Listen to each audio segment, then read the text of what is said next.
Some new faces today. So today we're broadcasting live so that anyone can watch anywhere. So it's the first time we're doing this, so it's an experiment.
Yesterday I was doing an interview for a Dutch magazine, and one of the questions that I was asked was about unconditional love. And it's quite an interesting topic to explore together, because I've noticed that people have a lot of ideas about what unconditional love means.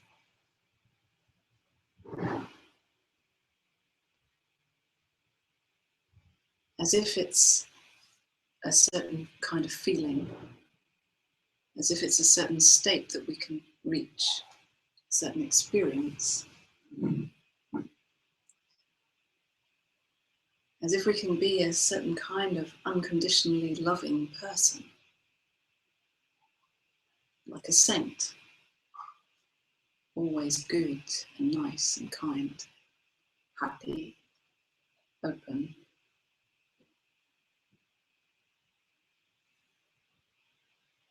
But the problem with these ideas about unconditional love is that it doesn't match our reality most of the time. Most of the time, if we do feel loving, we feel conditionally loving. We love because someone gives us love back, or we love because it feels good in that moment. It's a nice romantic story. It fits our dreams, our hopes. It temporarily fits our ideas.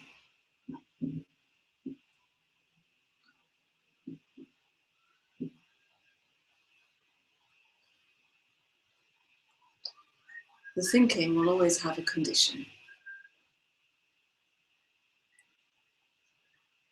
I will love for me, so that I can get what I think I need.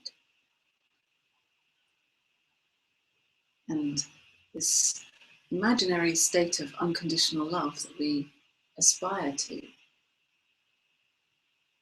seems to be so impossible, because it relies on complete unselfishness. And in our human experience, we tend to continually be selfish in some way. We're looking after ourselves. We're hoping to survive this human experience in some way,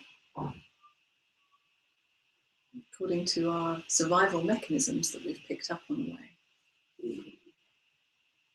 We have all kinds of emotions, sensations, reactions to different situations, to people that we meet. And it just is not that we're just not saintly all the time.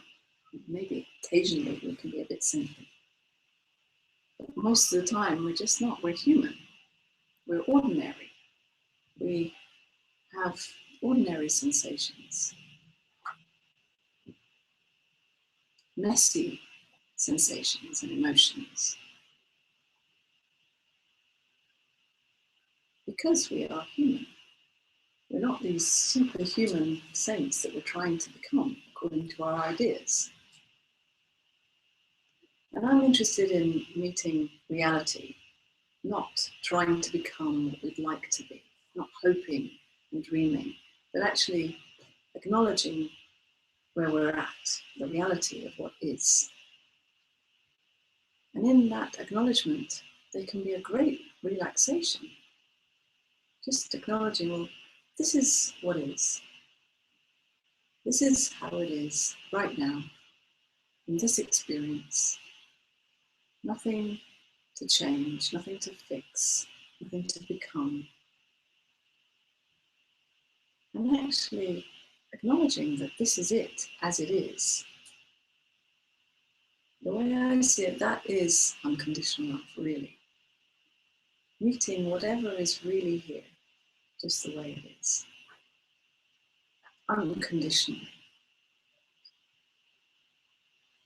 So even if it doesn't always feel loving, even if you don't always feel happy, or you don't want to be nice or kind to everyone, or sweet and compassionate all the time, even if you feel annoyed, frustrated, angry,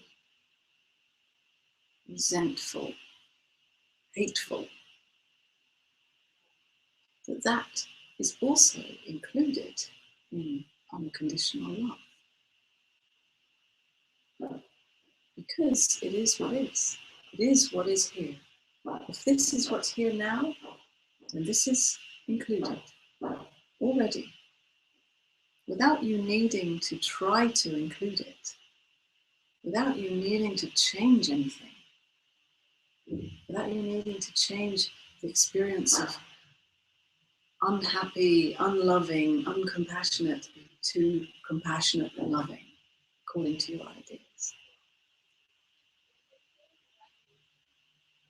Unconditional love doesn't depend on a particular experience or feeling of love. And this is really radical. It doesn't depend on a feeling of love. It's unconditional.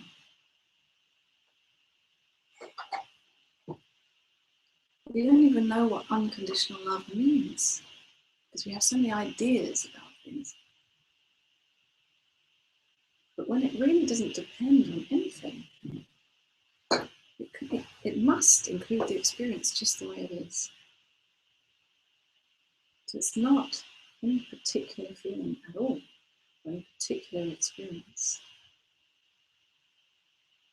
In fact, the words unconditional love are words that we could also use to describe our true nature, who we really are, what we really are, which unconditionally includes everything that's here, everything that's happening in this human experience.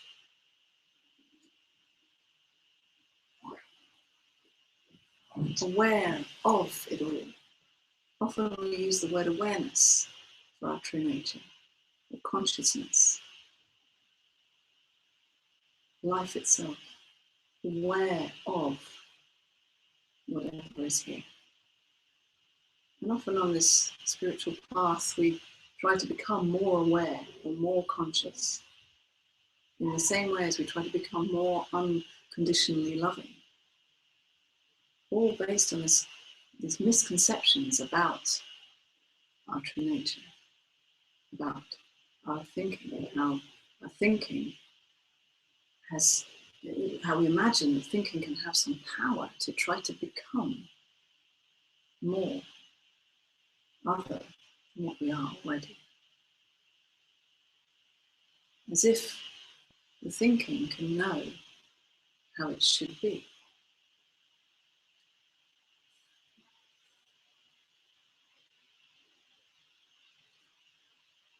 So really it's about a surrender of the thinking. Not that the thinking should stop. It's not going to stop. It doesn't need to stop. And in fact, unconditional love includes thinking. Whatever thought appears, it is unconditionally included. But to see that the thinking doesn't mean anything about who you are. It doesn't mean anything about your identity.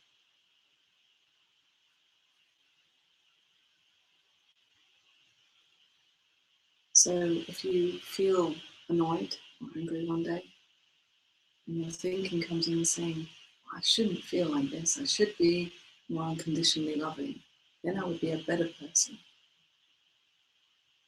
So that thought doesn't need to be taken seriously. It's just an old habit to try to fix yourself continually. An old habit to doubt your true nature, your true identity. So when we don't continually buy into these thoughts, when we don't continually doubt that we are already absolutely whole, absolutely free, absolutely love itself, and we stop doubting that, and we stop believing in those thoughts, then there isn't any problem. There isn't anything to fix, or anything to become. It is already everything that you've ever longed for. It may not fit into your ideas about how it should look like or how it should feel. It may be uncomfortable at times. But it is meeting your experience just the way it is. Not even some active meeting that the thinking needs to try to do, but just acknowledging this is what's here, whether I like it or not, whether I think it should be here or not.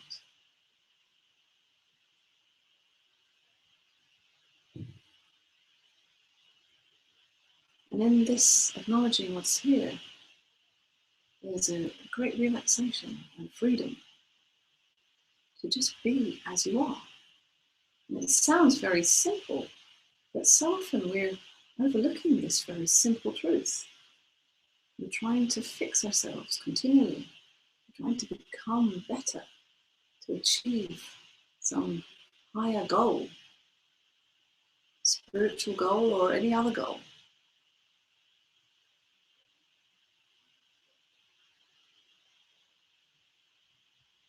And it's not that the thinking is totally useless.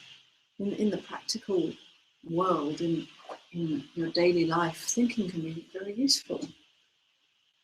But when it comes to acknowledging your true nature, it has no place. It can chat away, coming up with all kinds of concepts and criticisms and doubts and hopes. But when we don't take these thoughts seriously, we start to free fall in not knowing, in not understanding, in that open vulnerability that we really are, feeling whatever is here, without even knowing what it is and why it is.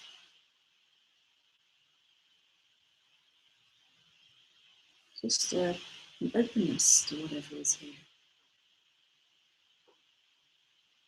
That is your identity, your real identity, that openness that sees it all, is aware of it all.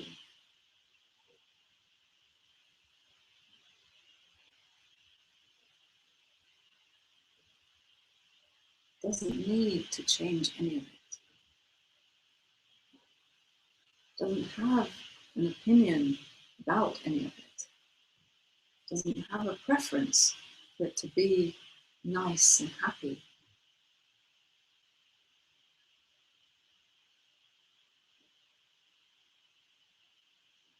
Simply aware, unconditionally loving it all just as it is.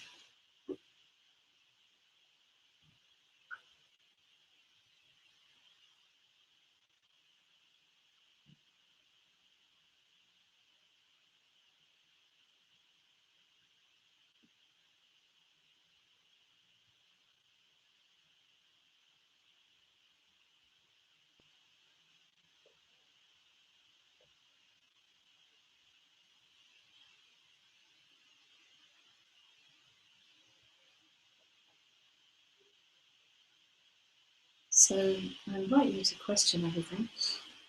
Today we're not going to have dialogues where I invite you to come and sit here in front because we're broadcasting live. But you're welcome to ask anything from where you're sitting, to question or share. Yeah, I have a question about just to see things as they are and not to want to get rid of it. And I can recognize that of just be with what is. And so there's like space for relaxation.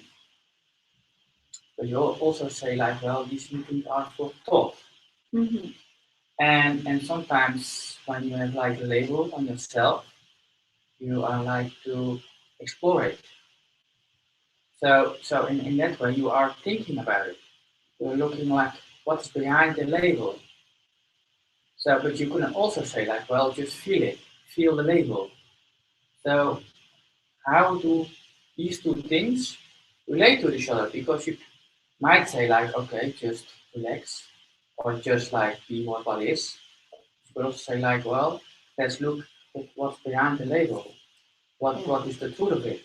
But I can also see that when you are currently investigating thought, then easily you want to get rid of it, rid of the label or rid of something. Yeah, okay, so it's an interesting question because you're asking about that paradox, really. And this is actually how we are working together here in these meetings and the intensives. There's a continual pointing to who we really are. And at the same time, we're investigating old beliefs, old mechanisms, assumptions, concepts, using thought and feeling and energetic exploration as well, using all the tools that we have, but at the same time acknowledging that who we really are doesn't need to investigate into anything. It's absolutely fine.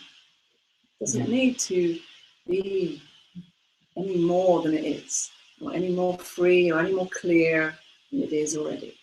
And it's a strange paradox because the thinking just can't understand how we can kind of fit these two things together. And it's hard to even explain, but it is how it is. It's how our human experience is anyway. We're living this human experience using thought and emotion and physical bodies. And at the same time, there's an awareness of. And so this paradox is our lived experience all the time. And so we can, with our human experience with thought and sensation, emotion, all of that, we can explore ourselves in more depth, but all the while knowing that it's not really who we are, this human. You know, we're not limited to that. Mm-hmm. We are also this human, but we're not limited to that. So it's holding the investigation lightly, not to be like really seriously trying to understand it for me. Mm-hmm. When I know that I am that awareness of it all, then I question and thought, what is this old mechanism? I notice there's some holding on, or there's some pain, there's some fear about it. I notice it, but I know that who I really am doesn't care. Mm-hmm. It doesn't need anything to change. Mm-hmm. So it actually, that knowing gives the freedom to investigate lightly. Yeah, but that's where I also see in that sense the problem, because you can say, okay, I investigate lightly, so you start on that way. But more and more you start to investigate with your thinking, the more and more thinking you start to take it seriously. So it seems like it's going into more and more seriousness as long it's going to investigate it. So as soon as you notice that you're starting to take it too seriously, drop it. Yeah, that's it's like, not worth it. Yeah. It's, the most important, if there's some level of importance really, is who you are. Is that, acknowledging that. As soon as you start to take any checking, analysing to really be serious, you're starting to identify with the one that it's talking about. When can you really notice that it's really starting to get serious? You can feel that kind of adrenaline rush, like, oh yeah, this really means something. You can notice the sensations are very different when you're taking it seriously. Maybe it's also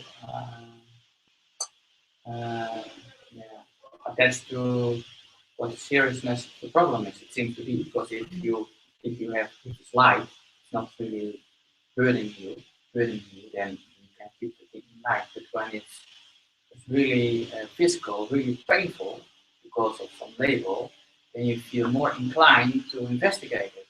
So you seem to take it more seriously because it's really felt very strongly. Yes. So it seems different. The situation also seems to influence whether or not you can investigate it, and if you are more willing to put energy more into it, into investigating. So that wanting to try to fix an uncomfortable sensation, painful, frightening sensation, that motivation comes from the thinking that wants to fix and wants to help.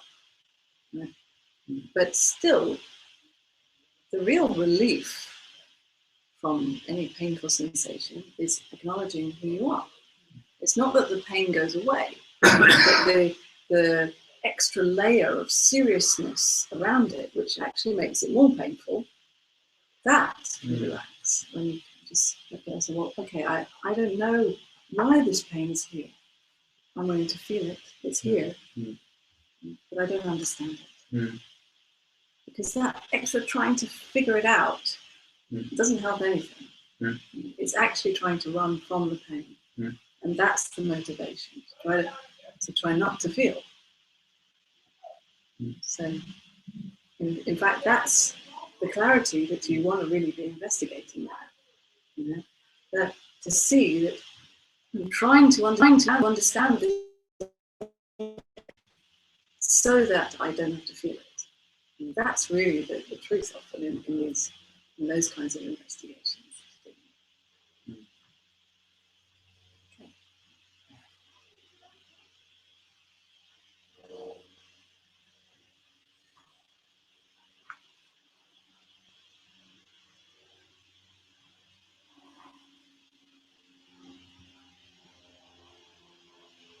When you talk about unconditional love, you use the words feeling total vulnerability. That triggers something very deeply inside.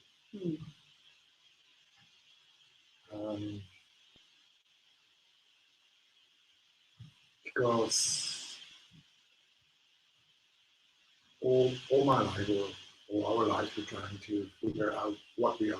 We're really working hard on thinking, this is who I am. Yeah. And it feels like totally losing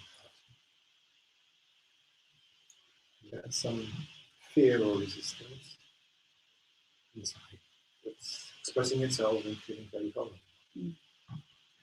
Not being able to match that with the old image. Figure out what the new image will be. Kind of in between that. Maybe you can. Yeah.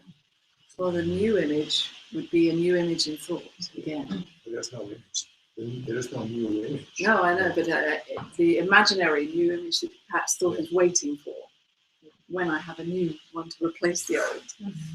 I know it's not coming. Yeah, I mean, if it comes in, you can see that it's not real. It's just thought again. Yeah. So without anything, any image or any identity to land in, free falling, without anything to hold on to. And of course, the physical sensations, the body reacts. Sorry? It's really heavy. Heavy, yeah. Yeah, it reacts with that sense of. I kind of hold back. I'm not going to dive into that. No, not what's going to happen. Yeah. Well, it's really like falling. As if your body is falling, like, ah! And the sensations, fear, of everything, pain, openness. Because it's also about opening and opening and opening. And at first, or maybe not even just at first, it can feel very uncomfortable. And you realize that the ground you believed you were standing on isn't real. And then you're falling, and everything that you try to land on is just not real again. Sometimes you prefer the imaginary ground that you're on. Yes. Instead of the reality. Yeah. That there is no ground. Yeah. Of course, it's safer to believe the dream.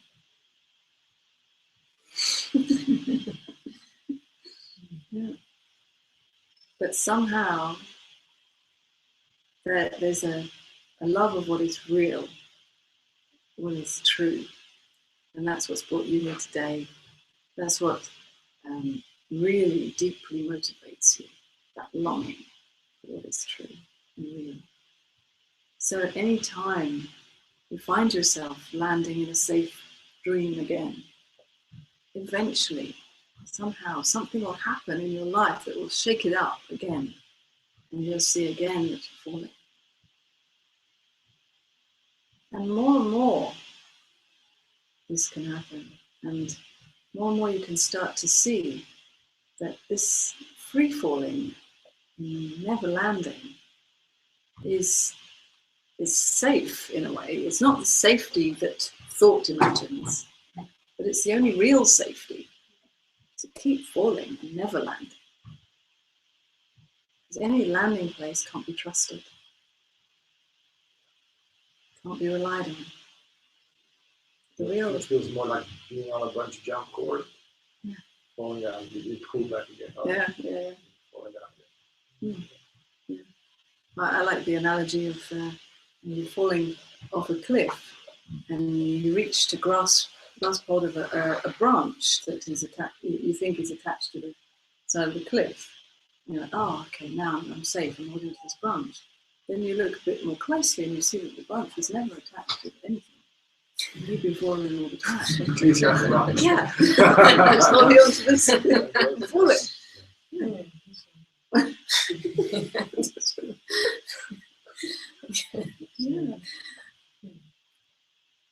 You never really land.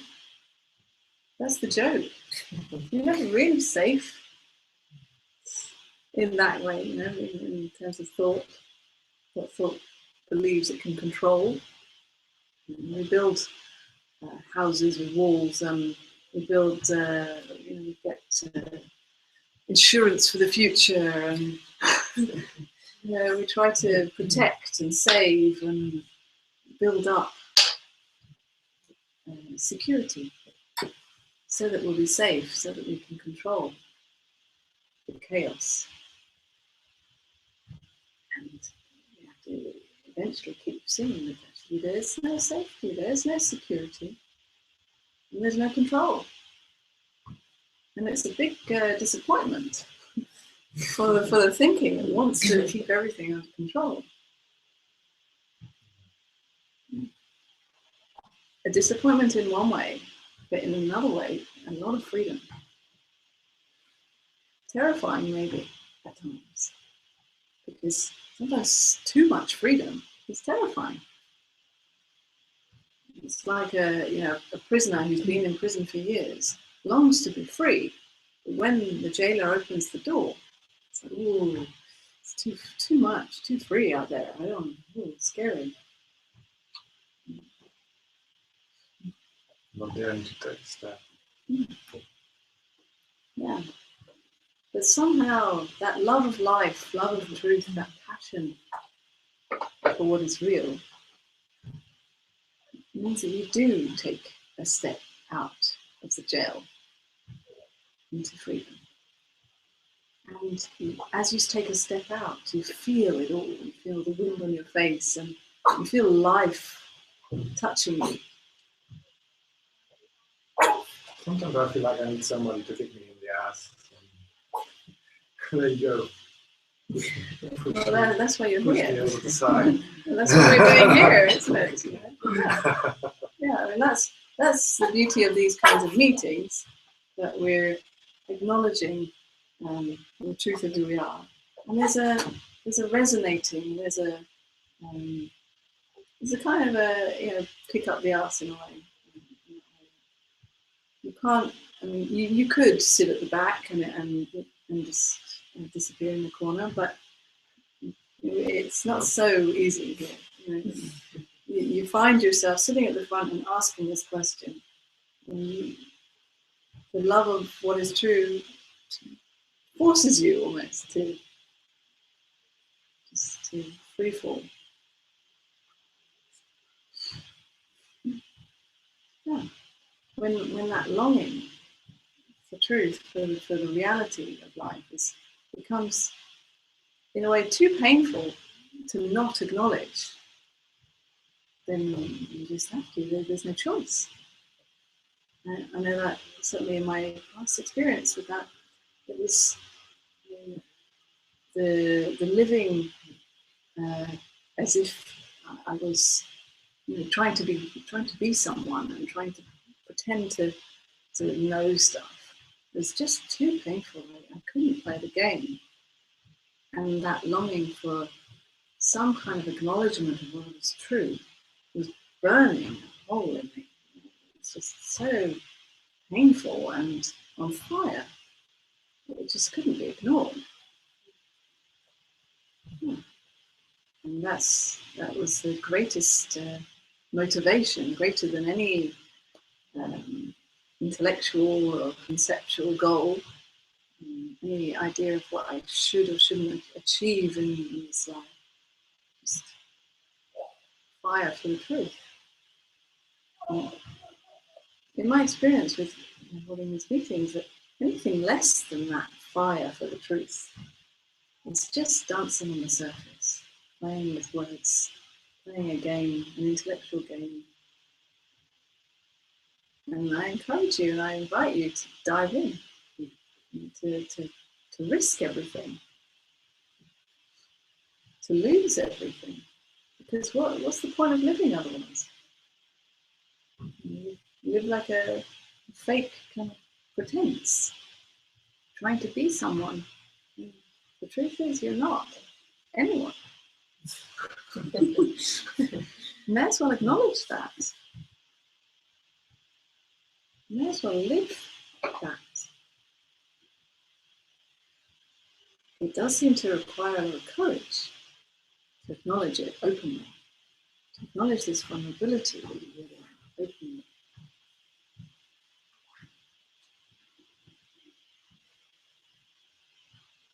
But it's one of those paradoxes again. Vulnerability and courage, in a way, they're the same thing.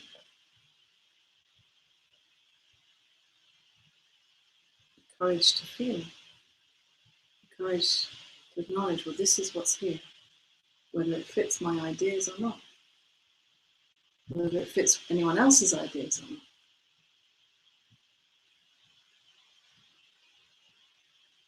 And that courage to be vulnerable, that is the freedom we're talking about, that we're pointing to.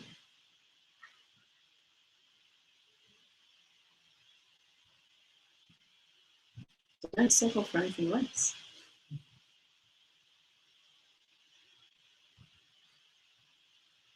Even courage and vulnerability could be made into reference points. Oh, even of course. Then, yeah. Of course, Yeah. you know, every word we say here can be hijacked by thought. Everything. Thought is so clever. It can turn everything we say into a new practice, a new reference point, a new, something to aim for. But we can keep seeing how thought does that. And as we keep seeing it, we free fall again. Oh, thought's trying to become courageous. Oh yeah, that's sweet. It's sweet of thought to do that, but it doesn't mean anything. It doesn't mean that thought can really be courageous. Thought doesn't know what courage is. Thought doesn't know what vulnerability is. When thought imagines courage, it imagines trying to be strong. And when thought imagines vulnerability, it imagines some kind of weak, pathetic thing. But real courage and real vulnerability, as I said, they're the same thing. It could also be that vulnerability is there, and then thinking comes in like, this is good, this is cold somewhere or something. This is this is really the acknowledgement what I'm looking for. Even that is like, and you keep getting the joke. It's, you keep seeing through thought. Another game of thought, another trick. Thought imagining that I could get somewhere. Yeah, I'm getting more vulnerable. Yeah, it's good for me. I'm getting more enlightened. What a joke. You can't get anywhere. Really, there's no escape from what is. You can't go anywhere else.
Ja, what is unconditional love?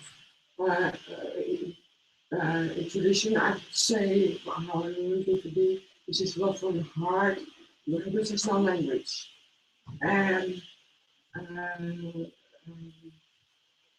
most of my thinking training comes from past meditation. Because of looking through the chakras and you come to a certain point, and I really come to the heart and then this whole side of love. But I always have these questions of, once you're on that point, how can you possibly manage human relationships? Because I mean, that sounds like a really, for instance, like in your case, maybe you find it easy because before already you found it easy to deal with people. But in my case, I am, let's say, I'm definitely on the part of communication, not the part of the heart. So I always struggle with human relationships. It's always been like that.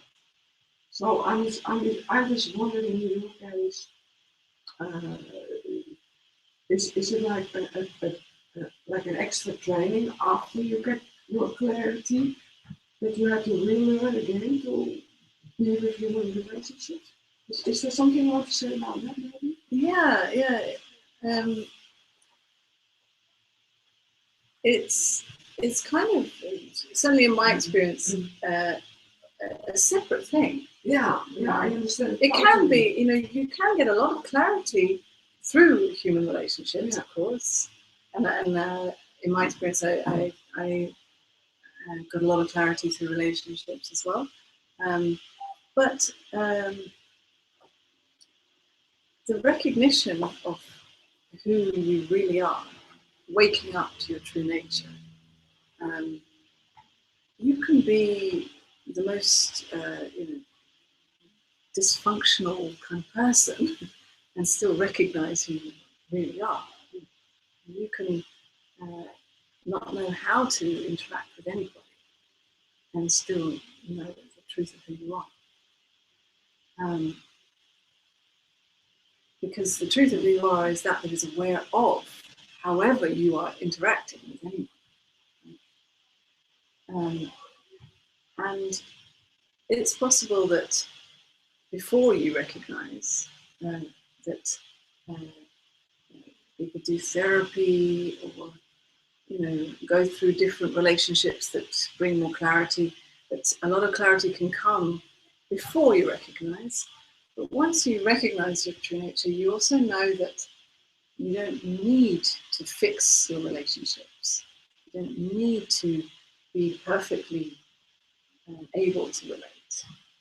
So that need takes the pressure off, or lack of need, takes the pressure off.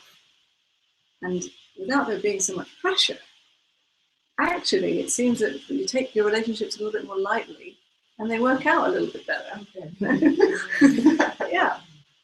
Because you kind of don't care whether they work out or not so much. I mean, maybe you still care a bit, but because it's something totally different. It's like love is not a relationship let's say in your case. in my case, love is still a relationship in the sense of you can have love for life, but it's still a love for.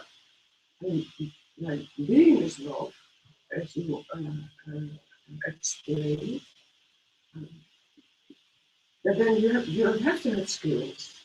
But I think, I mean, it would be nice that if you have the clarity that, okay, you say it's not necessary, but I would really like, for me, it's like a wish for my life, that everybody think I have this clarity, but also relating with people who can little bit more easy. So that's something I wish for myself, in the sense of where my stress goes to, where my stress is the it's difficult. Yes, and this gives you a kind of an identity of, I'm someone who can't relate very well with people. It gives you a story to tell. Yes, but even now you're telling this story to yourself. Oh, it's a struggle.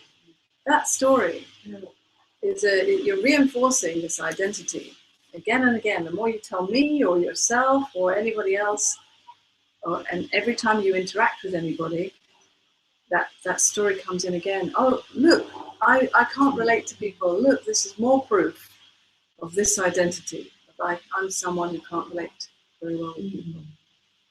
And of course, when you carry that identity as like a burden, that this is me, this is who I am, then it will affect your relationships.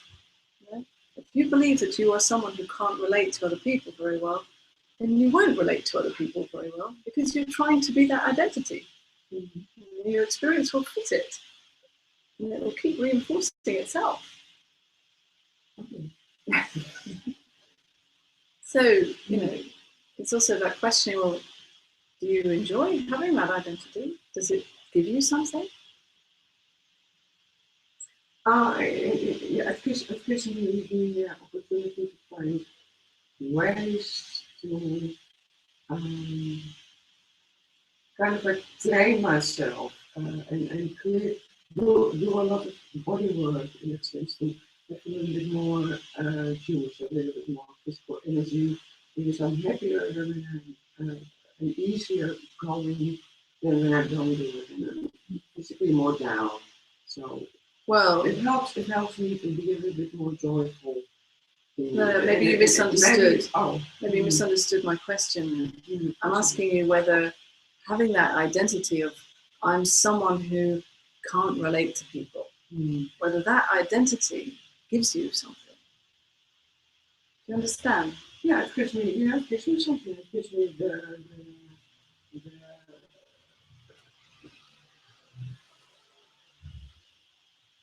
the freedom to be more alone. To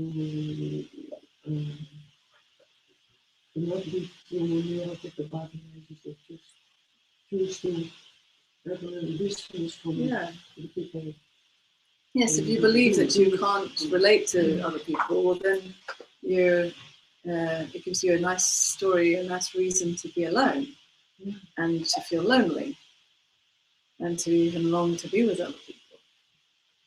Sometimes, but I think what the relationship one sometimes wants to be alone. So Yeah, okay, but when you believe that there's something wrong with you, there's something wrong with you that you can't relate to other people very well. So you're believing that there's something missing, something wrong that needs to be fixed. So it gives you a purpose, gives you something to keep working on. Yeah. And that's what I mean, it kind of gives you that. It gives you something to hold on to. I'm this kind of person. This is me. So as we were saying before, with that free falling, with nothing to hold on to, this is one of those branches. So you believe that this is the kind of person I am. And it's not a very nice branch to be holding on to. It's not like if you had a belief of I'm such a great relator to everybody. I can have such great relationships, like a really positive branch to hold into. That also wouldn't be true, but it would be a happier one, right? But you've chosen an unhappy one, not so. Yeah, but not so much that you've chosen necessarily, but this one seems to be playing out for you. That it's a kind of insecure one, an unhappy one.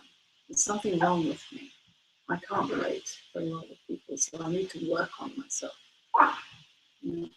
Hanging on to that. What would happen if you didn't hang on to that? If you didn't have that identity? You'd be totally stressed out of everybody else's problems.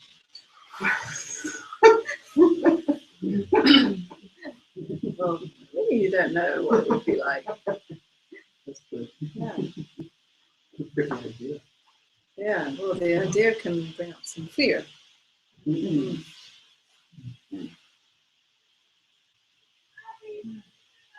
But this is an example of, we can explore this a little bit here.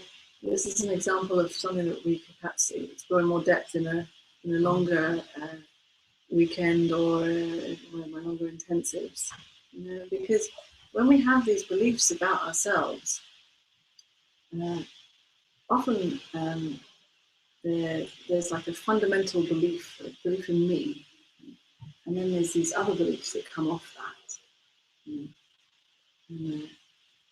Yeah, in more, let's say, more time, we could undermine more of those beliefs. It's a little bit difficult to kind of touch the surface a little bit here. It's very kind of you. Thank you for the invitation. Okay.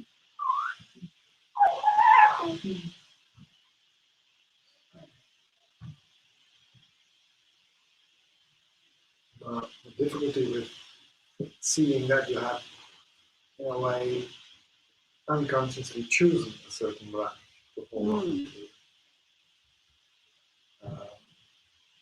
There's the little me that is a state, and well, I didn't choose this branch, but it's there. It's kind of more exploring why is that branch. Yeah.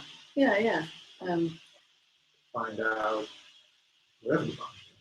Yes, yeah. Seeing how we play, the analogy of the branches doesn't quite work here, but we play these different identities, these different roles, characters, and to see that all these different characters have had their purpose in our life, in our human existence, to seemingly protect you, to help you survive. When you were young, perhaps you believed that you needed those mechanisms to play those roles, otherwise you wouldn't survive. So you desperately hung on to those identities in order to survive. And more and more, as you acknowledge that your true nature is that it is always free-falling, never landing, never needing any protection, the more you can see how you've been holding on to these roles. That it's not that these roles need to just immediately stop.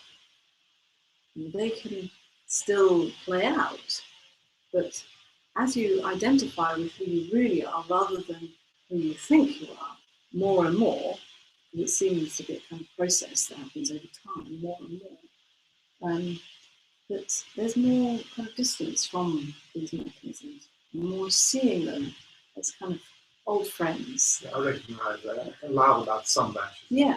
So there's a branch again. Yeah. I recognize. Yeah. And others are still That was Yeah. But it seems to be a process. It's a funny paradox again, because recognizing who you really are is timeless. It's not about a particular experience where you recognize and have a big explosion and that's it, it's all done. It's a timeless knowing. But at the same time, there's a process that seems to happen in this human experience.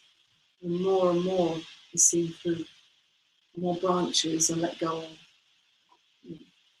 But do you eventually know how to act in daily life when all branches are gone away?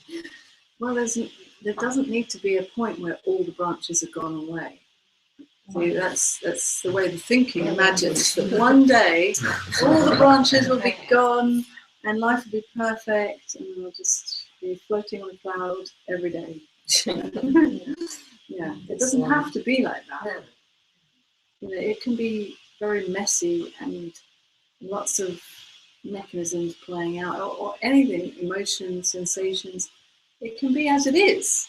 It doesn't have to be about one day, a perfect future. It can be now. Yeah, it is now, actually. Yeah. Sometimes I think, how do I act in daily life? Yeah, and you don't know. No, I don't know. That's the point. You don't know how to act. You don't know how to be someone. No. Yeah. Because which someone are you going to be anyway? I don't know. Which one of these roles? You may notice that you've been changing roles all the time in your life. With one friend you'll be in one way, and then when you go to work you'll be another way, and then family you'll be in another way.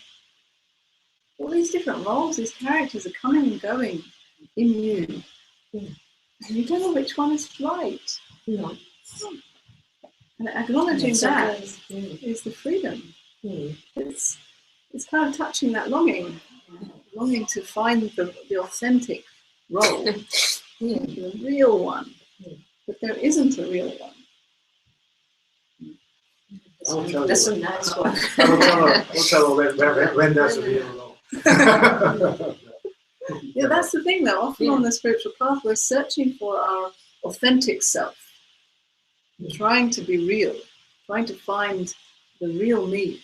And there isn't one. No. It is confusing. It is confusing, yeah. The thought is trying to find what is real. And it's been very helpful it's sifting out, oh, this isn't real, this isn't real, this isn't real, this isn't real. As if one day you'll come to what is real. But in thought, you'll never come to what is real. What is real is already here. And it is that unconditional love that includes every role, all the characters. It's in my experience, I can speak for myself, as I sit here, or any time in my life, but even now, I sit here, I can imagine like all the different roles sitting on my shoulders here, all here, all my favorite old friends, all the mechanisms that have ever played out since childhood, they're always all here. They don't need to be got rid of, they just need to be made friends with. And that's the freedom. When you see that they're welcome to be here, because they're already here anyway. So you may as well say they're welcome to be here. They're already here, and they're not really who you are, none of them, but they all play, and they all take center stage at different times. Depending on the situation, they get triggered. Oh, it's this one's turn to take a step forward. And then the next one. But the truth of who you are is none of them. And that's authentic. That's what is authentic. Not knowing who you are. And in that not knowing who you are, you know who you are.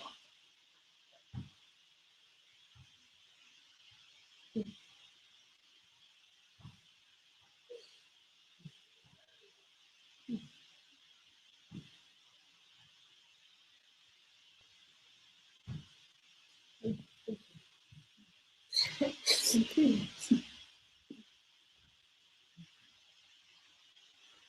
This is also what can increase the messiness of life, in a sense, because on the one hand you have this acknowledgement of the free falling, on the other hand, branches the mind wants to hold on, and to recognize that it is being there in this free falling. So the mind goes into resisting mode even more because it can't hide so much anymore. So it's much more like giving firepower, like wanting to hold on.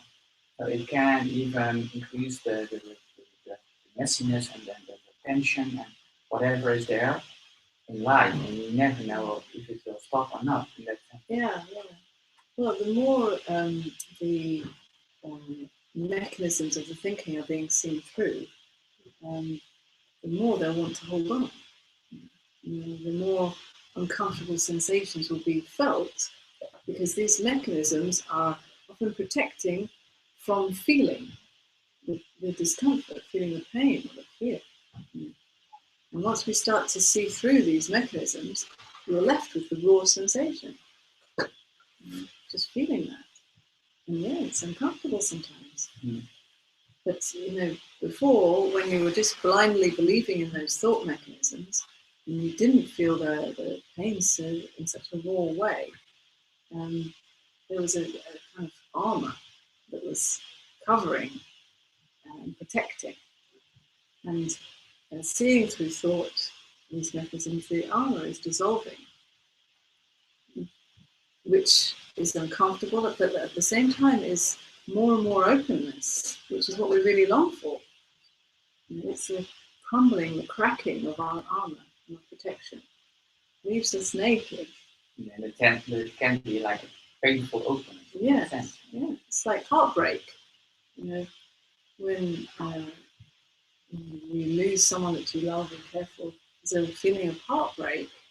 But as that heart breaks, it also opens. And there's an openness to feeling the pain or the love, or whatever sensation is there. It's a double-edged sword.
You say that all notions about enlightenment, self-realization, liberation are a way of the mind to escape what is here right now.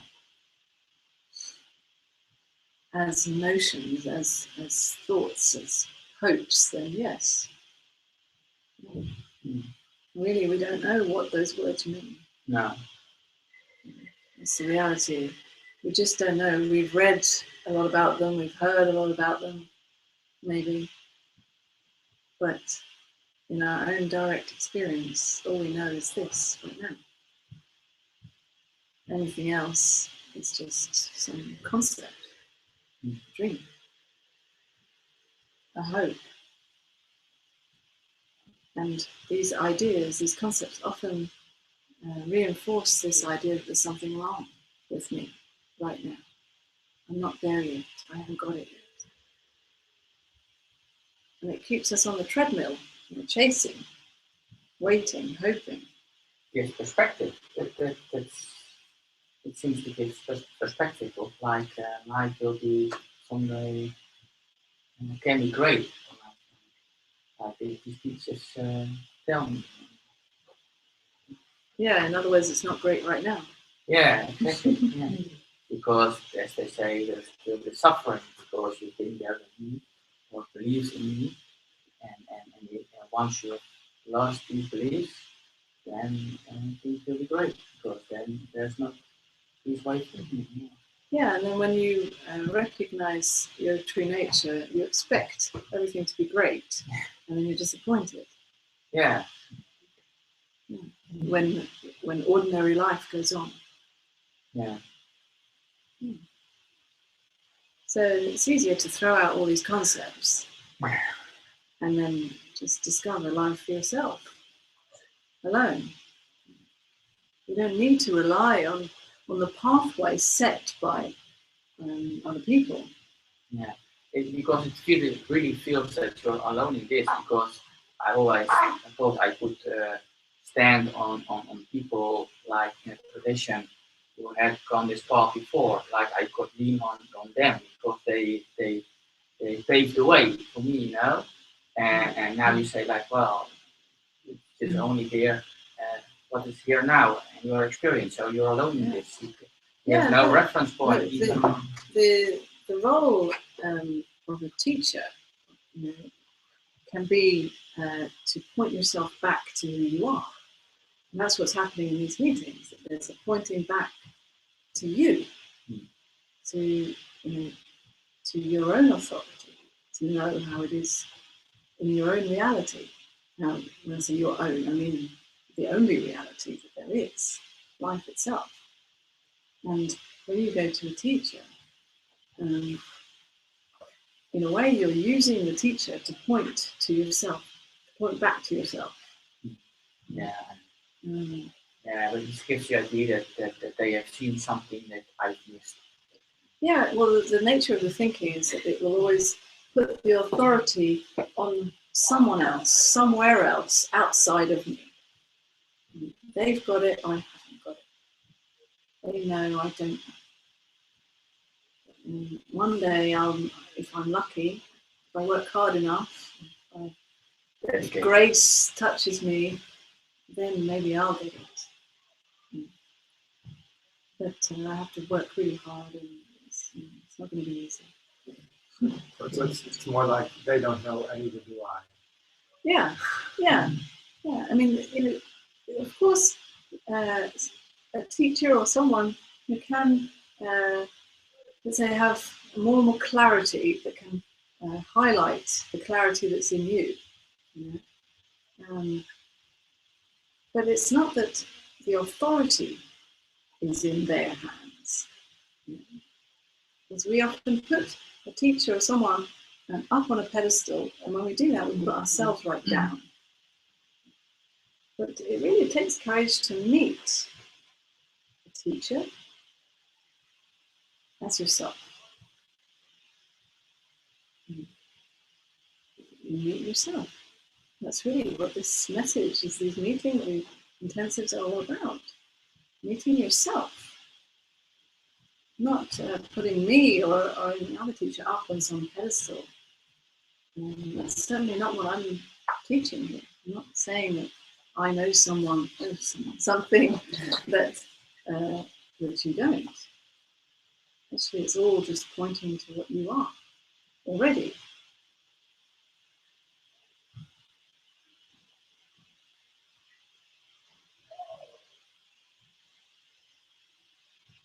In a way, a teacher is like a friend to hold your hand in the process, let's say, something like that. To walk together, yes, to explore together, to reflect back and forward, live investigation together, in words, energetically, in silencing. But so easily, so quickly, thought comes in and says, they're special, they've got something. I need to try to become that. There's something wrong with me because I'm not like that. Also, well, I realized, well, that teacher is not that good because I can still see some ego functioning there. You know, like, yeah, you can still see that in that kind of reactions with that teacher. Yeah. Like judging.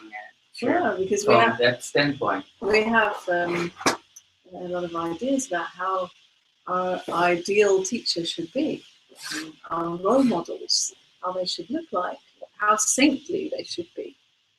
Again, we're back to this unconditional love and how we all want to be like saints. But actually, recognizing who you really are, realizing your true nature, it's not about being saintly. It's nothing to do with it. We've picked up these ideas from religion, about how saints are all giving, all loving, all nice people, basically. But actually, waking up to who you really are has got nothing to do with being nice. I once heard someone say that Ramana Maharshi was like the golden standard. He should be reflected to him. People have so many ideas. Yeah, and sure, he was wonderful, as have been many other wonderful people. But as soon as we say someone else is better than me, it's the thinking separating, putting a wall between him and me. And in fact, Ramana was only pointing back to yourself. Yeah. He was only saying you are this already. It's the same message as this. But we continually are saying, are believing in our thinking. And thinking says, I'm not there yet. Because perhaps it seems arrogant even to acknowledge, well, I am there. I do know. I am life itself. And of course it is arrogant when it's just coming from the thinking. But when it's not coming from the thinking, then it's just not a doubting anymore. And you're just left with nothing.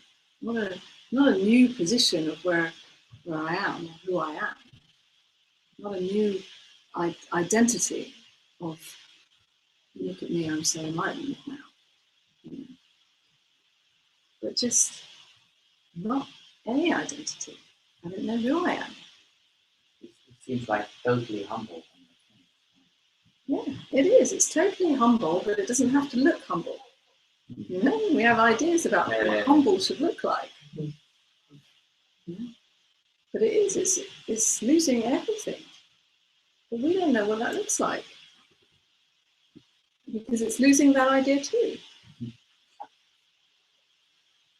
We don't know what anything looks like, should look like, or should feel like, or how someone who realizes that should behave. It's only when you recognize that for yourself that you see that everybody already knows this, already is this. But why are you still believing in your thinking?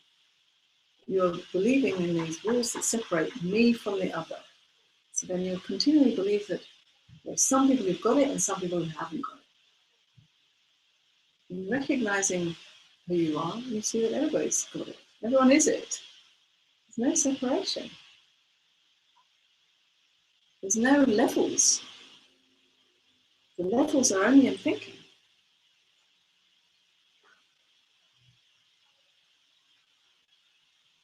A while ago, the thought appeared into me saying, "There's none of my thoughts are real, and that's the only real thought." It's a very helpful thought. I don't know if I read it anywhere, but and kind of clinging on to everything that's happening. Like always, like a mantra, something happening. I thought that's a thought, that's not real, and that's the only real thought. But it leaves you some kind of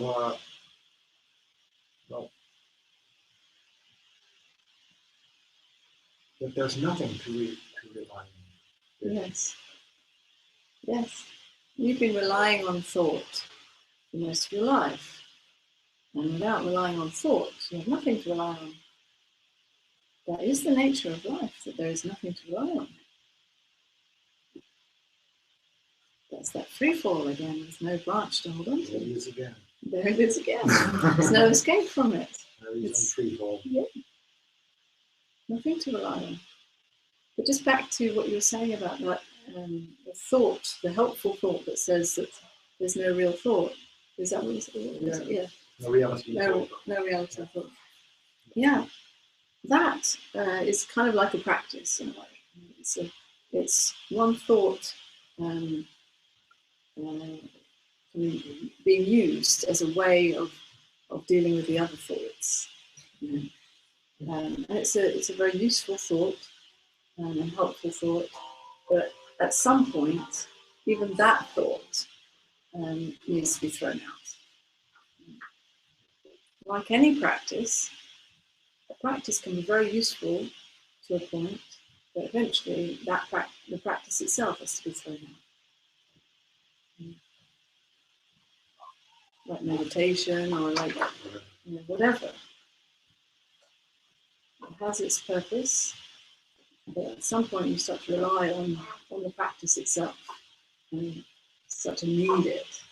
It helped me to see the door. Yeah. Yeah.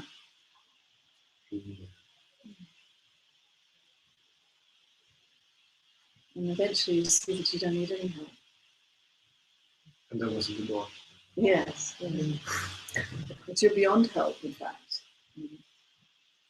Nothing can help you, really. Well, that's a nice thought. Yeah. That's comforting. Well, yeah, that's the reality. That's giving me a lot of security. I mean, it's facing reality. As long as we're hoping that something or someone can help us, we're just chasing and running and hoping and waiting and praying. And, we're in a waiting room. This morning we were discussing more issue like this. It's making me more curious about what's coming next. What is? So it's reality. because I don't know what's coming next. Yeah. So only afterwards you can look back and say, oh, this is what happened. But that doesn't change the moment that you're really in. So it's making me curious about what's coming. Yeah. More like receiving what's coming.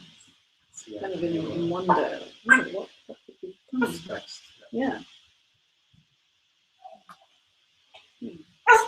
At the same time, you have no way of knowing. Yeah.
Essentially, you do not have a message. It's like it's the mind sitting on a couch.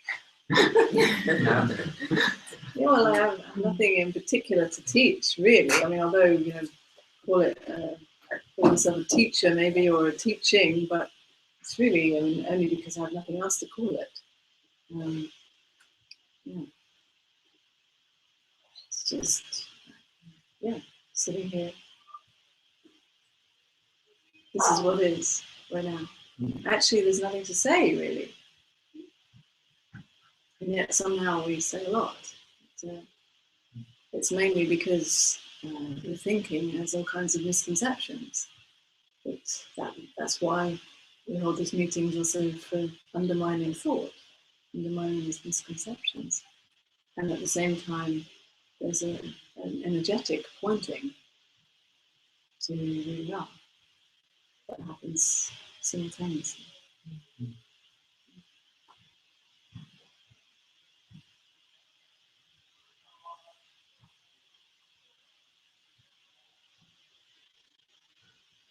How does the body relate to this? Is that also a thinking machine?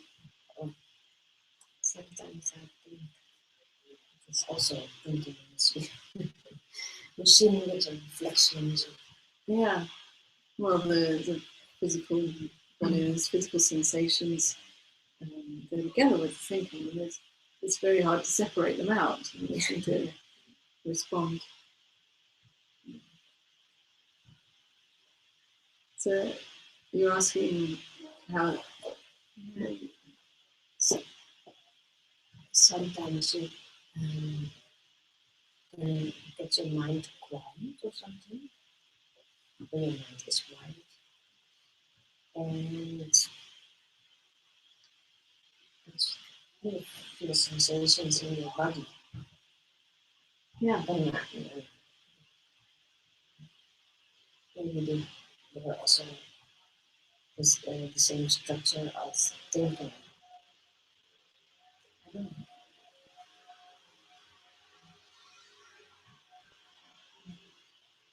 It's not a clear question. Yeah, it's okay. Yeah, I mean, I can see you just wanting to investigate that really yourself. How does it all work? Yeah. The sensations are felt, thoughts are thought, and it's all appearing in this play of experience. Yeah. It's all appearing in you, really. it's a strange one because Can you speak up a little bit? yeah, okay. Now, thoughts are in meditation practice. You can learn thoughts are coming and going, Like everything. like everything. Yeah. And then you understand, oh, the feelings are coming and going. It's the Same thing. structure or something. But there are moments when I feel great. in, and it's of my body is free from limits. And then I think is that the same joke as the mind. You mean certain sensations, like when you feel more relaxed or more peaceful physically? Yeah. And then you have no boundaries, almost no boundaries, and whatever. Yeah, And well, it's more what the thinking calls that. Yeah, You know, that's where it gets tricky. Yeah. When you have a nice physical sensation or experience, and then the thinking comes in and says, "Wow, this is it. This is the good stuff here. This is what I need to maintain always." And then the same game starts again, like the searching, trying to keep a sensation. But inevitably, this sensation will change. Everything comes and goes. Exactly. Yeah, everything comes and goes. And the thinking doesn't understand that. It tries to hold on to certain things or push other things away. Uncomfortable sensations. I don't want that. When you do nothing, they are also go away. Yeah, exactly. You see that it's out of control. The thinking thinks that it can control it all. I can keep this sensation. I can keep this experience. If I just really meditate hard and focus, then maybe it'll stay forever.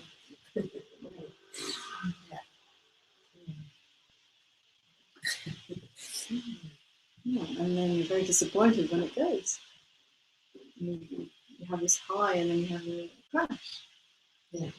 Got it, and then I've lost it. Yeah. And then it And goes it again. comes again. Yeah, and then I've got it and I've lost it and I've got it Yeah. and I've lost it, and it goes on. Yeah. And that getting it and losing it is very painful. It's a real roller coaster ride. Yeah. And actually, the most sneaky parts of that roller coaster ride are the highs. When you think that you've got it, it's not that. It's not that. Yeah. When you think that you've lost it, in a way, it's true because you have lost it, but you never really had it. So, in a sense, it's more true to say that you've lost it. I think that I know I'm not allowed to ask the question, but what's life going about? Of course, you're allowed to ask any question. And it doesn't mean I have the answer. No. But you can ask. So, what's life all about? Yeah. Who knows? It's just here, isn't it? It's just, you mean like what's the point of it or something? I don't know. Well, this is the point right now. How could there be any other point? Yeah, it's also a recognition. You never can't get out of the now. Yeah, you can't escape the now. You can do something funny about it, or think about it. Yeah, it's confusing. Yeah, the thinking can imagine the future or the past, but it's all happening now anyway. Thought appearing now. So maybe it's the thought you have to do something about it. It's the strangest. Yeah. Thought trying to be in charge of it. Thought imagining that it's up to me. That it needs a point, and it needs a purpose for me. But actually, life itself doesn't need any purpose. It just is, purposelessly, for its own sake. That's enough. Just for its own purpose.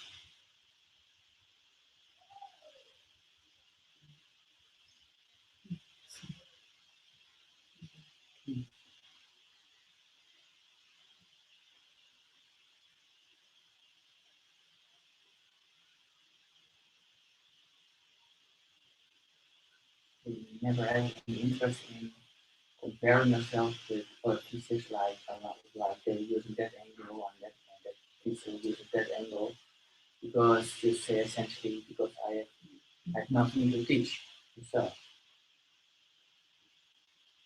Well, of course, there's always different expressions that are interesting, and everyone's got their own flavour when they express this. Not just teachers, and everyone. Everyone has a way of expressing this. In the same way as everyone who's sitting in this room has a different flavour, energetically. And when they open their mouths, the words have a different flavour. And coming from some different, slightly different angle, depending on their human experience. The same with teachers. Depending on their backgrounds, their upbringing, their childhood, their age, their job history, their, people have lots of different angles. Yeah, I mean, the nature of thought is that it loves to compare. And one of the things that a lot of spiritual seekers tend to do is compare teachers. So it's almost like a hobby to compare teachers. This one says that. Checklist. Yeah, with like that teacher falls in that category, and that teacher falls in like that category. As if it's all about the teachers. As if it's about how enlightened that teacher is compared to that one, or how special or how egoless that one is compared to that one.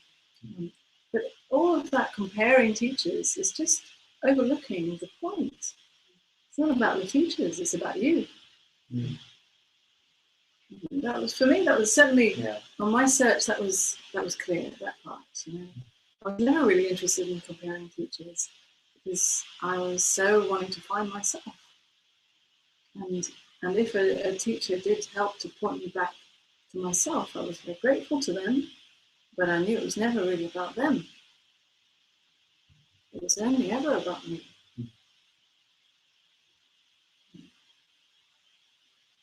And of course, some teachers have been very helpful to me, pointing back to who I am. Or maybe all teachers criticizing you, like the expression is not any good or something. Yeah, of course you get, the more you do this, you're in this Publicly. game. You do anything public, you're open to criticism. And of course, this message is very radical. And a lot of people don't like it because it threatens a lot of people. Maybe because it's too simple. Or maybe because the flavour that comes through here, people don't resonate with that flavour, and that's fine. And even so, when they are comparing, they're still along. Yes. They're still going through all these different teachers. Yes, yeah. As if one day they'll find the perfect teacher. Whatever, but they're still an urge. Yeah, it's coming from that. Which is being the real longing for what is true. It's being interpreted by thinking, and it's being the comparing tool is being used, as if that will help.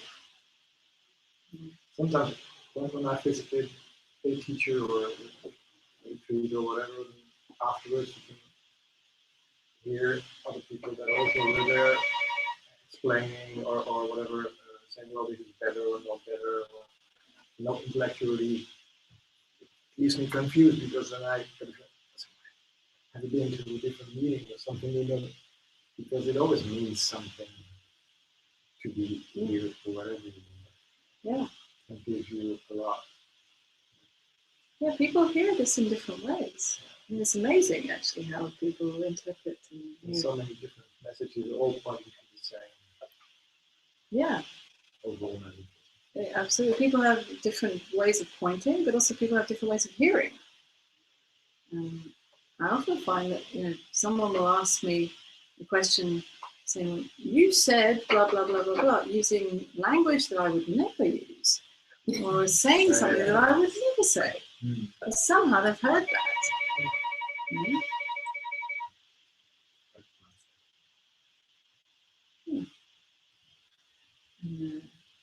And also, it's only heard when it's heard. It's not that by doing something more or working harder or going to more and more teachers that it will be heard. It's just heard when it's heard. That's it. And that hearing is a kind of acknowledgement, recognition. It's recognized when it's recognized. And,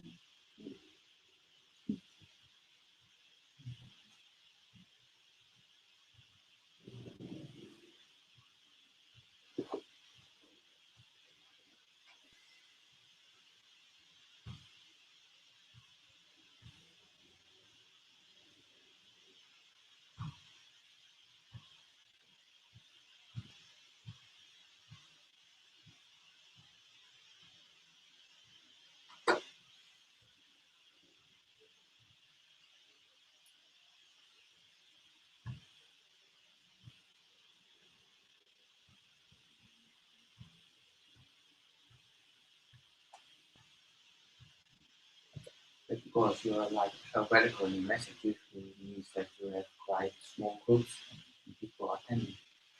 Like masses of people, like 1 to 6 meetings. Yeah. It's like, yeah, it's not a mainstream message. now, So, but even like Advaita is not really mainstream in society, but even within the Advaita, you're also not mainstream, yeah, it's more radical, let's say. Yeah. Yeah, because it really doesn't give you anything. Really, like. Yeah, well, it's I'm not really just saying like it. stripping Yeah, you. really. Yeah. Yeah. You make it so clear that you can't get anything. Yeah, because often it's very tempting for teachers to dangle carrots. Very tempting. And even when they don't dangle carrots, people will interpret the carrots anyway. I mean, I'm sure people are interpreting it here and now with this as well anyway. But I do my best to not dangle carrots. But sometimes, it's very difficult not to. Because just the very fact that I'm now sitting at the front of the room and you're sitting over there, people will already interpret that as meaning that I'm somehow more special than you. I've got something that you need to get. But this is just the format of these meetings. I mean, someone has to sit at the front of the room, and it does seem that in this human's experience, there's been some clarity, recognition, opening more and more, and there's a speaking from that. But it's not some kind of special achievement that I can say, oh, I've got, and I've got the certificate to prove it. I'm not floating on some special cloud here. I don't own any special experience. It's only a love of pointing that is happening here. A love of expressing, pointing to who I really am in you, and in you, and in you, and in you. like a reference point in therapy that says like, well, I will teach how the things are, but you cannot say that. But there seems to be still a kind of recognition of therapy to be able to sit there. Yeah, it's one of those paradoxes again. I can't say I've got anything. But maybe it's just relative because other people have such fixations or whatever. You seem to point them what it is about. That makes you that people ask you, okay, can you arrange a meeting because I like to learn more about it. Maybe it's like that. Yeah, I mean, it's a paradox because in one way I can say, well, I don't have anything, I don't know anything special. I don't know anything. I mean, that's really who I am, is that empty not knowing. And even that is too much to use those words. And in that is this human experience, this person who's sitting here, speaking, expressing, and this is the love of what is true. Is that it's expressing itself. Yeah. And through that love of what is true, there's a love of what is true in the dialogues and interactions and in the pointing. It's clearing out what is untrue.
That's about what you said about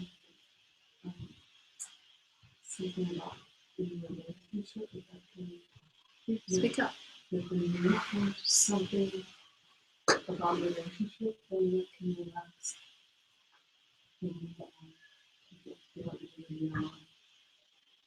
Okay. Yeah. So you want to speak more about that? I said it's not so loaded and the relationships seem to go more easily because you're not needing it. Yeah. Yeah, it's when you're looking for fulfillment or for the truth, a perfect partner, then there's a lot of pressure on your partner to be perfect. And that pressure usually doesn't work very well in relationships. Either you've got to be perfect, or they've got to be perfect, or both. Your relationship's got to be perfect, according to your ideas of how a relationship should be. And all of that pressure usually destroys the relationship, in my experience. And but in recognizing that actually you can't find fulfillment outside of you, ever. It's impossible. You will never find what you're looking for outside of you. But no one else has it to give you. It's really a devastating message to really acknowledge that there's no romantic dream. It's really the end of the romantic dream. There's no Prince Charming who's going to come along one day and save you or give you the love that you're waiting for. And to really acknowledge that. It's devastating, but it also frees you up to really meet who you're with. Okay, I'm not saying you should just be with anybody who you meet, but you could be. But when you meet someone who you resonate with in some way, you enjoy their company, there's not that pressure for them to be perfect or for the relationship to be perfect. You know that they're not going to fulfill you. They don't need to fulfill you. You can, or you are already fulfilled, no matter what, whether you're in a relationship or not. Then the relationship just becomes a bonus, like an added extra to your life, which can be beautiful, it can be wonderful. It can also be awful. It can be a way of exploring yourself in these old mechanisms further. It can highlight things that perhaps weren't being looked at before in your dreamy relationships. When you're in a relationship where it's no longer so dreamy, you're not trying to be someone for the other person, trying to fit the other person into your ideas about how they should be. Then you're meeting reality. It can also bring up a lot of uncomfortable things that you didn't really want to look at before. But again, back to that love of what is true and real, that seems to be more important than covering up these uncomfortable things. So in many ways, it's about choosing reality over the dream in life in general, but also in relationships. Do you want the romantic dream, or do you want reality? I was also I'm also thinking of, for example, with a new job, every time such pressure in fear of rejection.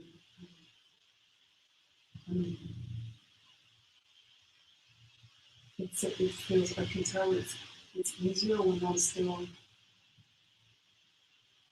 whether at first with people in whatever situations, work or relationship, but often there's not such a need at first, because like enjoying having this more open, and I can really look, okay, is this, I can either enjoy, or if it's about job, I can feel more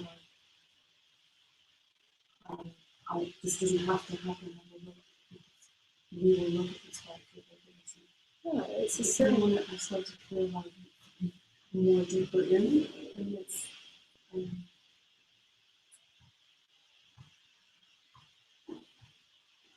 yeah, it's what you were saying about the holding on to some belief of there's something wrong with me. And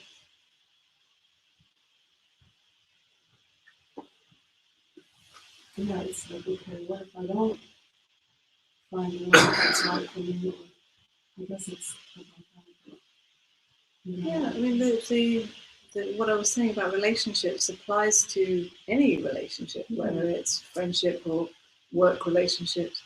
And when you don't need them to be in a particular way, then the whole thing is taken a lot lighter. And it can just work out or not work out. I mean, not to say that you won't feel. You might feel heartbroken, or you might feel annoyed or frustrated or whatever. It's there to be felt. But you know that it couldn't be otherwise.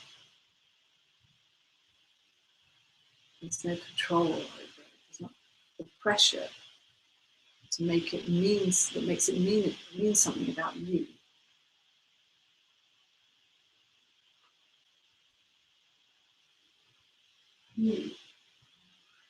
It's like I can't imagine that there's a job that I would feel a yes for. Like, okay, it might not be my dream job, but I can feel, okay, this is good for me.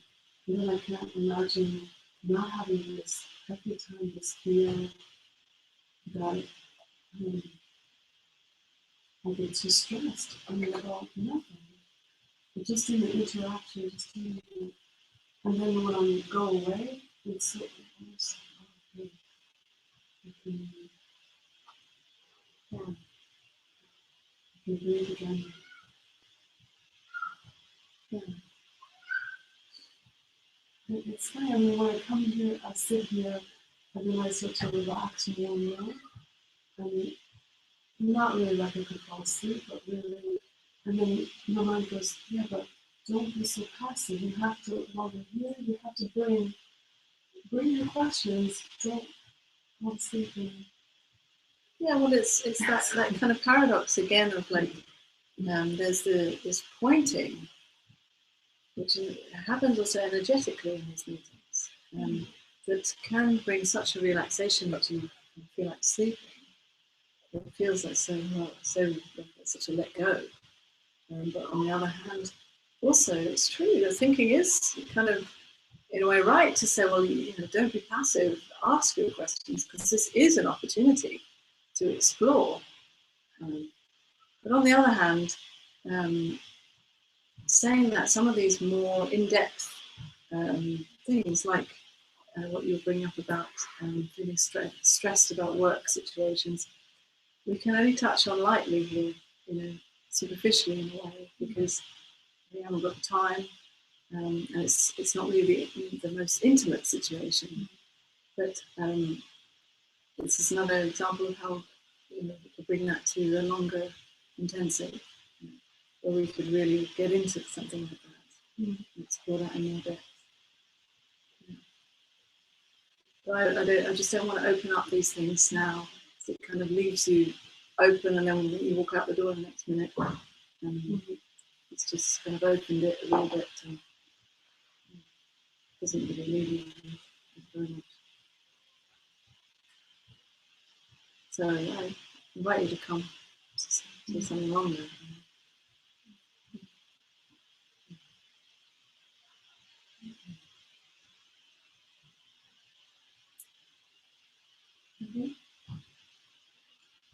Okay.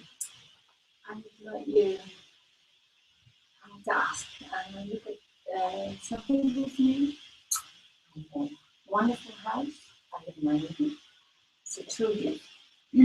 But the gift is starting to feel like and there's no impulse to leave, to go somewhere, there's no longer. But the house just starts to feel like a bed. There's no question, there's just something. You look with me at it.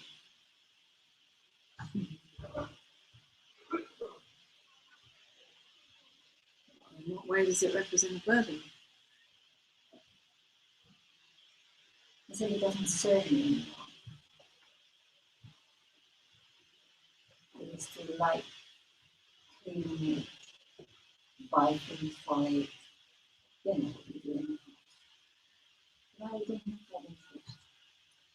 And it's not like this house and another house together. It's like having a house. Do you have a house, really? Renting it. Do you have a house, really, then? No. Right now? I know what you mean. No, that's, I think that's why I feel like a burden. But is it a burden right now? No, it's sitting there. Only when you think about it, then it can start to feel like a burden. But if you acknowledge that the reality is that you don't really have a house, That's right. I understand. so then how can it be a burden?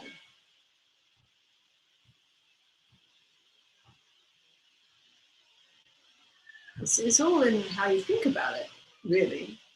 The house itself isn't, it's just No. a house sitting on a bit of land. Yes. It's no burden. But it feels It like, doesn't care. yeah, it feels like it's untrue.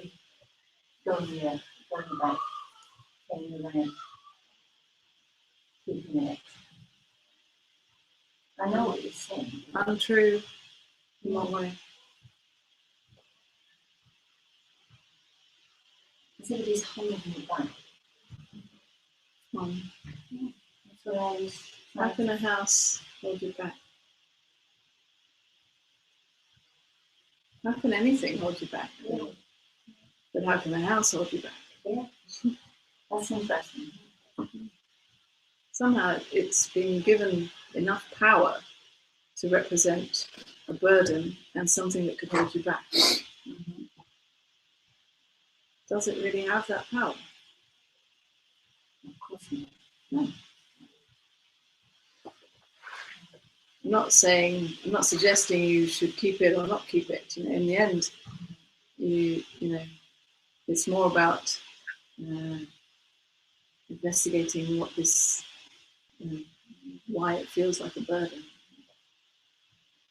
What makes you believe that leaving could be a burden? And then, if you see that it's not a burden, really, then you could either keep it or not keep it, but it's not coming from trying to get rid of the burden. Yeah. It's like, Because let's say you got rid of the house, something else could feel like a burden. yes, It would just be exchanged with something else. If you believe that anything could be a burden. it's not vivid anymore. Like,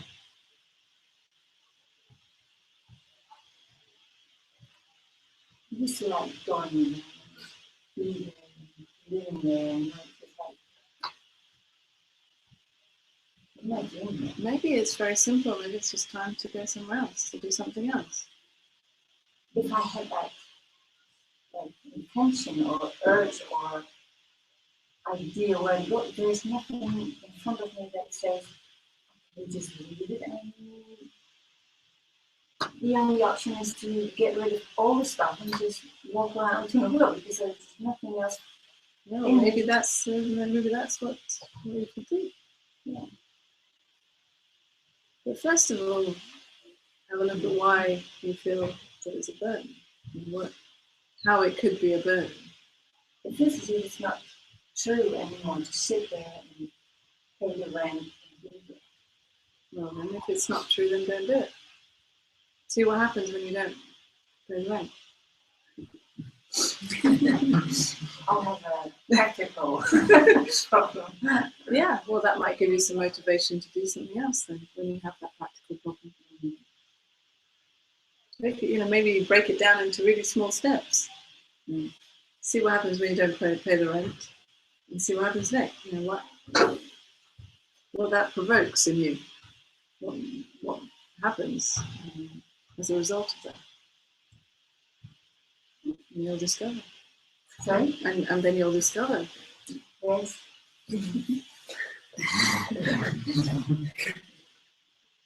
It's more like getting rid of all the stuff in it first instead of not paying the rent.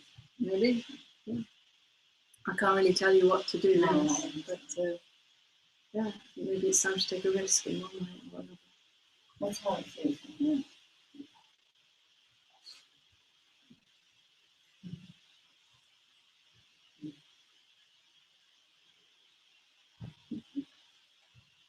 Yeah. So, I've come to the end of our meeting, and Robert will play some, some music.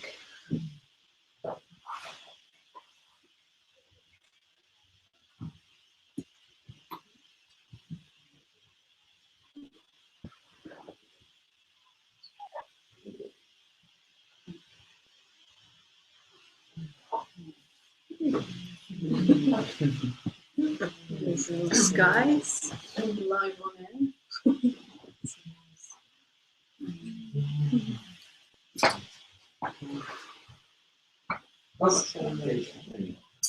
Unmani. Unconditional. Maybe someone can just put the kettle on as well, so we can. There's the kettle is full, but just put it on. Should I sit here? Yeah.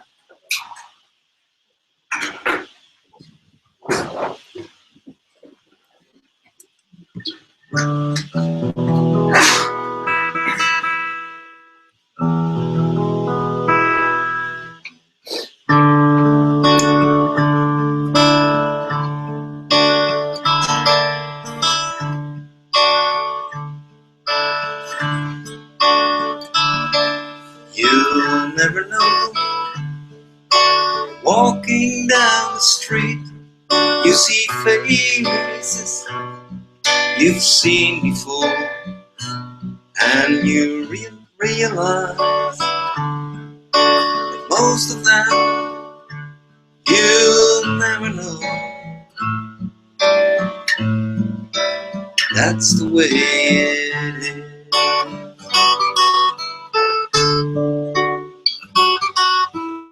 Do the dance, tangled on the string, make believe that everything is real.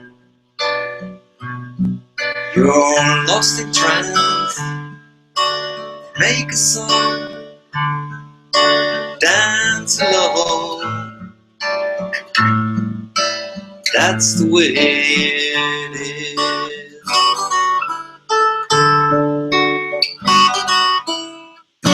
Stand against the wind, crying in the rain. Let the games begin. Pain is always pain, is always pain. We will let ourselves. That's the way it is.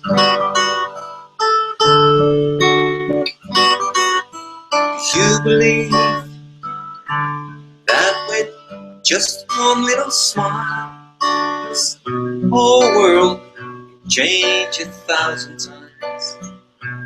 The agony breathes, this whole world can be gone. Can't you see there's nothing wrong? Can't you hear it in this song?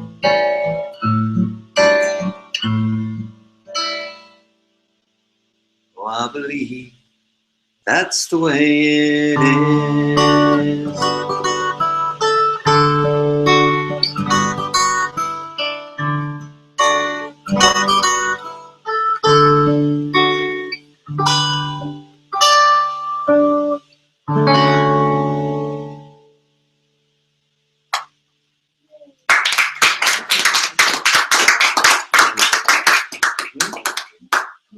Another one.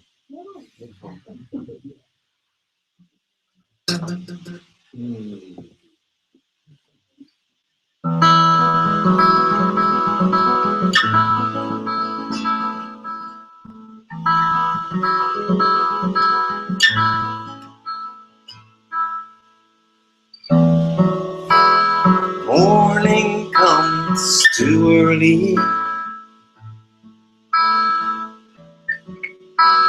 Night time falls too late.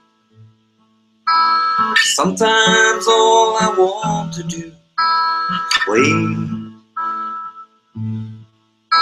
The shadow I've been hiding in has fled from me today.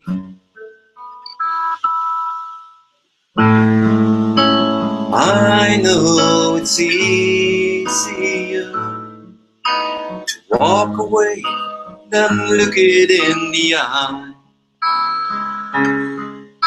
But I will raise a shelter to the sky. Even beneath this thought tonight I lie.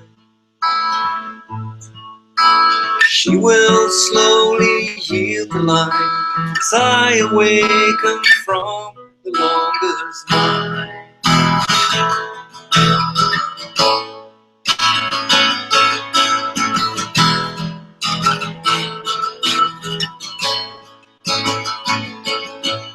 Rings are shaking in silence, waking up tired eyes.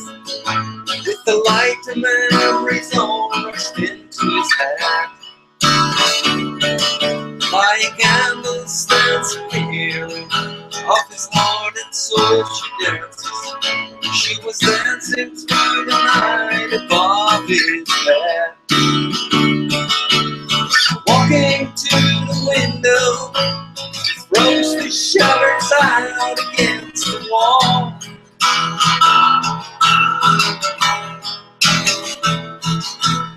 From her ivory tower hears her call. Let light surround you.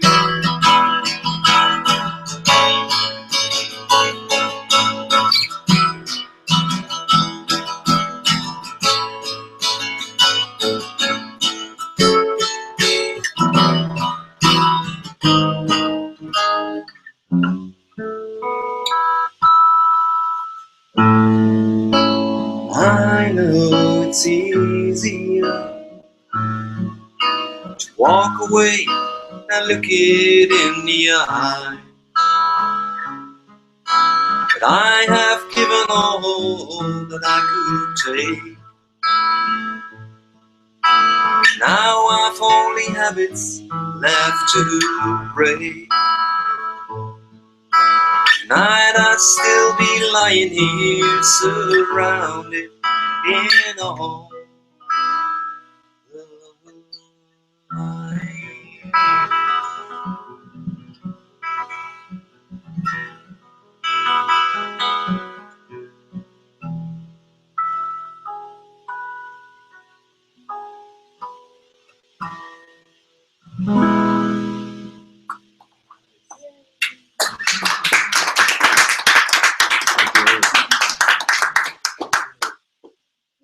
Thank you. So tomorrow we're in Club Light, 2 till 5, and